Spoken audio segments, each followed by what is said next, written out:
संधिवातामुळे असह्य वेदना, चालणंही कठीण झालं होतं. मग त्यांनी गुरुकृपा आयुर्वेदिक चिकित्सालय व पंचकर्म सेंटर तासगाव येथे उपचार घेतले. नेमकं काय बदल झाला, चला पाहूया त्यांचा अनुभव. अच्छा, तर आपल्या इथला दवाखान्याचा रेफरन्स तुम्हाला कुठून भेटला? मी इंस्टाग्राम रील्स बघून आलेले आहे. सरांचे जरा नाडी परीक्षण वगैरे मला सरांनी छान प्रकारे माझी ट्रीटमेंट म्हणजे चालू केली आत्ता सध्या. हां हां. त्यांना नाडी परीक्षण वगैरे व्यवस्थित झाले, त्यांनी मला औषध चालू केले. अच्छा, म्हणजे तुम्ही सरांनाच डिरेक्टली विचारलं तुम्हाला काय त्रास होत होता ते सांगितलं का सरांनी स्वतः तुम्हाला? नाही, त्यांनी पहिल्यांदा नाडी परीक्षण माझं केलं, त्याच्यानंतर मला काय जे होत होतं रिअल ते सगळं त्यांनी सांगितलं. मी सांगायच्या अगोदर त्यांनी सगळं सांगितलं आणि छान वाटलं त्यांच्याशी बोलून.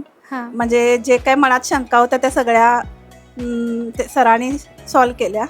छान वाटलं. निदान वगैरे व्यवस्थित तुमच्या प्रकृतीचं लागलंय का असं वाटते, जाणवते का? हो जाणवते. मला संधिवाताचा त्रास होता, त्यांनी सरांनी ओळखले आणि त्यावर आपण ट्रीटमेंट करून पूर्णपणे बरा करूया असं सांगितले. काय पथ्य वगैरे सरांनी दिलेत का त्या औषधांसोबत? पथ्य असं सांगितले थोडं, पण गोळ्यांनी कव्हर होईल असं पण सांगितले.